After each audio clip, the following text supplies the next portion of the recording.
Ask ITN's faculty, working with Ask ITN since last 3 years. Today we are going to start the chapter General Principles of Extraction of Elements, in short metallurgy.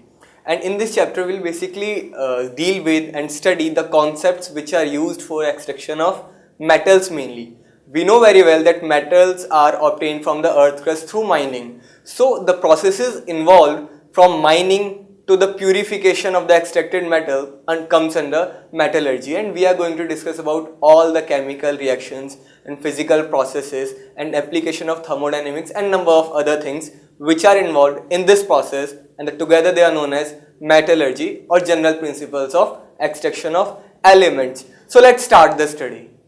Metallurgy. As the name suggests, metallurgy is related with metal something. So basically metallurgy is a branch of science that basically deals with the process of extraction of metals from their ores. Okay, now we are very well aware of the fact that metals are actually extracted from the ores and minerals which are extracted from the earth crust. We do mining in order to obtain minerals and ores of the metals from earth crust, and then we do some chemical and physical processes with those minerals to extract metal from that, and this is known as metallurgy actually. So metallurgy and another thing, we know that there are different type of metals, both have different type of chemical properties and physical properties. So that means they have different type of ores with again different type of properties. So the process which is used for extraction of metals from the minerals must be different for different metals. We cannot apply similar type of processes, similar type of metallurgy for extraction of all the different type of metals. We need different approaches and methods for metallurgy of different metals. So metallurgy of each metal is an indivisible problem, and the line of treatment depends upon the nature of ore and chemical properties of the metal. And some of the common steps involved are basically, the first of all, we know the first step is extraction of ore or mineral from the earth crust by mining. Once we have obtained the mineral and ore, the next step is actually crushing and grinding of the ore into powder. We crush and grind the ore to obtain a powder of the ore, and then we do concentration or dressing of the ore. Okay, we know that metals are actually reactive. They are present inside earth crust under high pressure in the form of minerals. So it's very obvious that those minerals have some impurities, and those impurities are mainly in the form of rock and soil or dust particles. So it is very important to remove these rocky properties, and this process of removal of clay and rocky properties from the ore is known as concentration or dressing of ore. And then the next step is, once we have obtained the concentrated concentrated ore, which is after removal of rocky impurities, we have concentrated ore after concentration. Then the next step is extraction of metal from that ore actually. And this also involves sometime reduction of ore to the metallic form. We reduce actually ore. It is most of the time oxide ore, then we reduce it to obtain the metal. So and the final step is purification of metal. Whatever metal we have extracted from the ore may again contain some impurities, so we do a final purification of metal, which is also known as refining of metal. So we can basically divide the whole process into some parts. The first is crushing or grinding of the ore. Next step is concentration of the ore. The next two steps are actually extraction of metal from the ore, and then final is purification or refining of the ore. Okay, so first of all, let's have a look at the occurrence of metal. That means how metal is present in the earth crust. Okay, the first term is used actually minerals. So what are minerals? Minerals are naturally occurring substances of metal present in the earth crust. We know metal is present in the earth crust. Metals are reactive also, and they are less reactive also. There are different type of reactivity for different metal. So if a metal is reactive, obviously it is present in the earth crust, so there is possibility that it will combine with different elements, metals or non-metals present in the earth crust, to form compounds, and it is actually observed that most of the elements are most of the metals are present in combined form, that means in the form of compounds, and those compounds are known as minerals. So minerals are naturally occurring substances of metals present in earth crust. Okay, now there are some special type of minerals, there are n number of minerals possible for a metal, but all those minerals are actually not useful for us for the refining process or extraction process. We cannot extract the metal from every mineral of it. If I have aluminium, there are 5 or 6 ores or minerals of aluminium in which aluminium is found, but I will not choose all these 5 for the extraction of metal. I will only choose some specific type of minerals.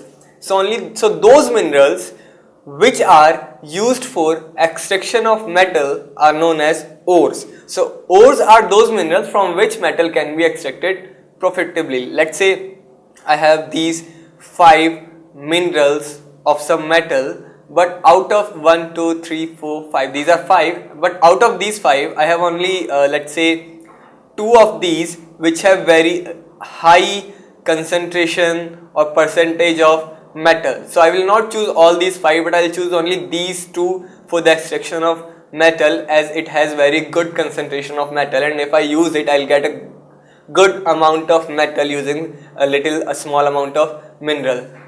So these 2 actually minerals which I will select for the extraction of metal are known as ore. So all the ores are minerals, but all minerals are not ore. Only specific type of minerals are ores. Okay, so ore are those minerals from which metal can be extracted profitably. So the same statement, all minerals are ore. All minerals are not ore, but all ores are minerals. And let's have a look at example of the statement which I have given here. Clay and bauxite both are minerals of aluminium, but only bauxite is used for extraction of aluminium, and that is why it is ore. Both clay and bauxite have aluminium, but in clay the amount of aluminium is very low, while in case of bauxite the amount of aluminium is very high. So I will choose bauxite. So I can say that both clay and bauxite are the minerals of aluminium, but bauxite is ore of aluminium. Now actually ores are of different type. First is native ore. Now these ore contain metals in free state. We know silver, gold, platinum, mercury, copper, etc. These are actually less reactive metals. They are less reactive. We know gold is actually least reactive metal. So these least reactive metals actually do not undergo reaction very easily. So when they are present in the earth crust, there are higher chances that these metals will be present in free state or in native state without forming any compound. If I do mining to extract let's say gold, there are higher percentage of chances that I'll get gold in free state with some rocky impurities only. So native ores are those ores which contain metal in free state. Sometimes lumps of pure metals are also found, that means totally pure. Next are combined ores. We know the metals which are relatively more reactive react with different elements present in the earth crust to form some compounds, and that's why those ores are called combined ores. These ore contains metal combined with oxygen, sulfur or halides, etc. Now there are some common ores of different metals. Aluminium, we have two main ores of aluminium, bauxite and cryolite. For aluminium we have hematite and magnetite. Similarly for copper we have basically 4 ores which can be used depending upon that which one is found where. Copper pyrite, copper glans, malachite and cuprite. Similarly for zinc we have 4 ores: zinc blende, calamine, zincate and ZnS is another ore for zinc. Now there is a solved problem that mineral is called ore if metal is present in the mineral Okay, a mineral is called ore if the first option is the metal present in the mineral is costly. No, this is not the actually criteria. Mineral can be extracted from it, obviously. Metal can be extracted from it, obviously. If it is a mineral, metal can be extracted, but this is not the criteria for calling it an ore. A metal can be extracted profitably from it. This is the correct option.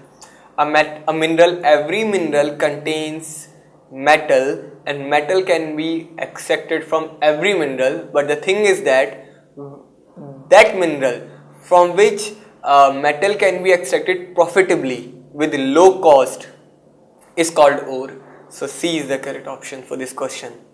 So students, now we are aware of ores and minerals. We know whatever is extracted from the earth crust and it contains some metal, it is known as mineral. But those minerals which can be used for extraction of elements beneficially are known as ore. So we have studied about different types of ores and minerals and their classification in this video. In next video, we will move to concentration of these ores. So stay tuned.